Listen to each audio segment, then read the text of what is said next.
Selamat pagi, Taruna, bertemu kembali dengan saya dalam pembelajaran sistem kemudi dan kompas. Berikut ini saya akan sampaikan tentang video cara kerja sistem kemudi dari anjungan ke steering gear. Setelah kamu menyaksikan video pembelajaran hari ini, silakan kamu cermati, simak, dan catat apa-apa yang penting di dalam video pembelajaran hari ini. Mari kita saksikan sama-sama video cara kerja sistem kemudi dari anjungan ke steering gear.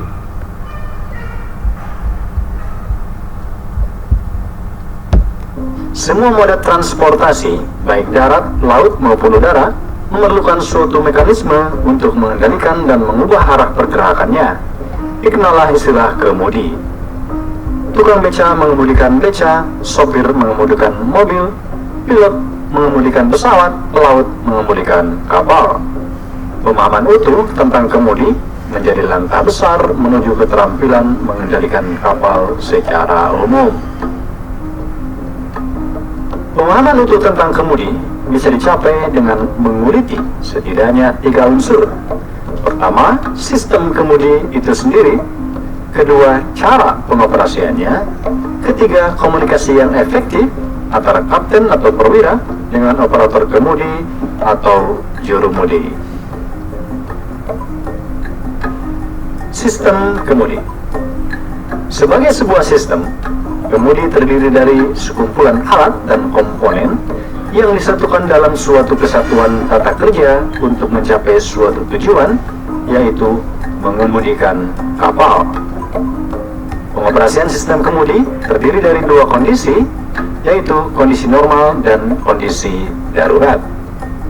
Sedangkan pengoperasian yang baik tergantung dari efektivitas komunikasi antara kapten, pandu, dengan jurumudi. Komunikasi yang efektif akan memastikan tercapainya tujuan dari sistem kemudi. Semua akan dibahas di sini. Bagi yang belum subscribe, silahkan subscribe terlebih dahulu jika dirasa tema dan pembahasan ini akan bermanfaat. Jangan kemana-mana.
Sistem kemudi.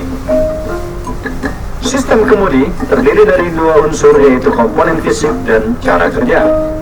Komponen fisik dari kemudi terdiri dari 3 bagian utama, yaitu bagian yang ada di wheelhouse atau anjungan, bagian yang ada di steering gear room, dan daun kemudi itu sendiri. Bagian yang ada di anjungan terdiri dari 2 bagian. Pertama, control power, di mana kita bisa memilih untuk menggunakan power nomor 1, nomor 2, atau dua-duanya. Kedua, remote steering control stand. Sesuai namanya, pengoperasian sistem kemudi dikontrol dari sini. Control stand terdiri dari berbagai alat, diantaranya mode selector, amplifier unit, system selector, dan relay unit.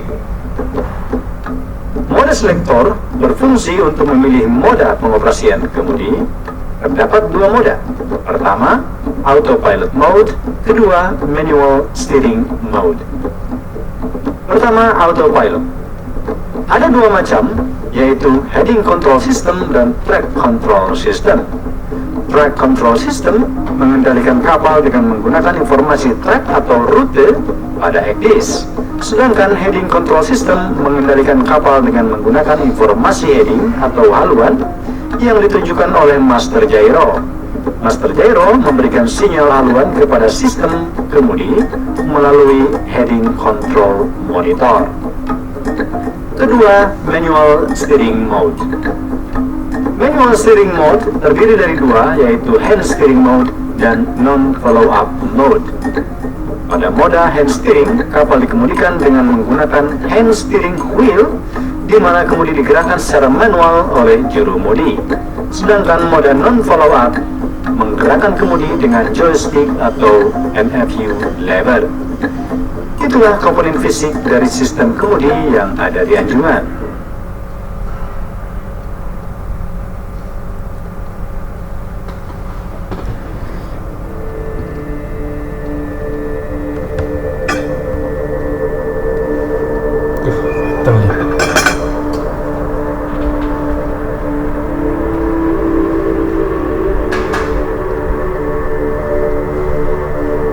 Komponen fisik dari sistem kemudi berikutnya adalah komponen-komponen yang ada di steering gear room atau kamar kemudi.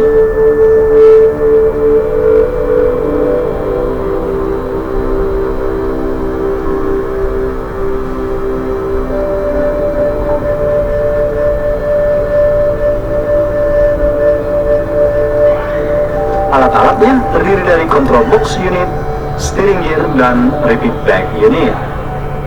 Control box unit terdiri dari power circuit dan autopilot control box. Sedangkan steering gear terdiri dari tiga komponen utama, yaitu steering motor, proportional valve, yang di dalamnya terdapat solenoid, dan silinder hidrolik. Repeat back unit terdiri dari sensor kemudi, di mana informasi sudut kemudi yang sebenarnya dikirim ke amplifier di anjungan. Komponen terakhir dari sistem kemudi adalah kemudi itu sendiri. Kemudi terdiri dari poros kemudi dan daun kemudi. Ada berbagai macam tipe daun kemudi, baik dari bentuk maupun posisi porosnya. Barangkali kita bahas di lain waktu. Subscribe dan nyalakan loncengnya supaya tidak ketinggalan. Cara kerja masih bagian dari sistem kemudi. Setelah mengenal komponen-komponen fisik, kini kita akan membicarakan cara kerja kemudi. Cara kerja kemudi terdiri dari dua, cara kerja normal dan cara kerja darurat. Pada cara kerja normal, sinyal perintah-perintah kemudi baik berupa perintah manual dari steering wheel maupun perintah otomatis dari heading control juga track control diteruskan kepada amplifier unit. Amplifier unit meneruskan ke control box unit yang ada di steering gear room melalui sistem selector. Sistem selector memungkinkan kita untuk memilih antara sistem 1 atau sistem 2 yang akan digunakan. Control box unit meneruskan sinyal perintah kemudi kepada proportional valve atau solenoid yang akan meneruskan tekanan hidrolik kepada silinder yang pada gilirannya menggerakkan daun kemudi melalui porosnya.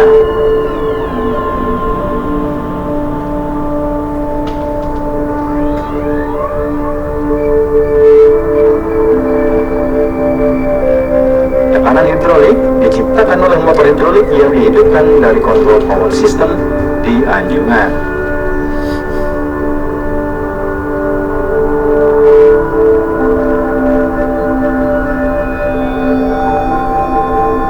Pada cara kerja darurat, perintah kemudi diberikan melalui non-follow-up lever atau joystick yang langsung diteruskan kepada control box unit tanpa melalui amplifier dan repeat back unit. Control box unit meneruskan sinyal perintah kemudi kepada proportional valve atau solenoid yang akan meneruskan tekanan hidrolik kepada silinder yang pada gilirannya menggerakkan daun kemudi melalui porosnya.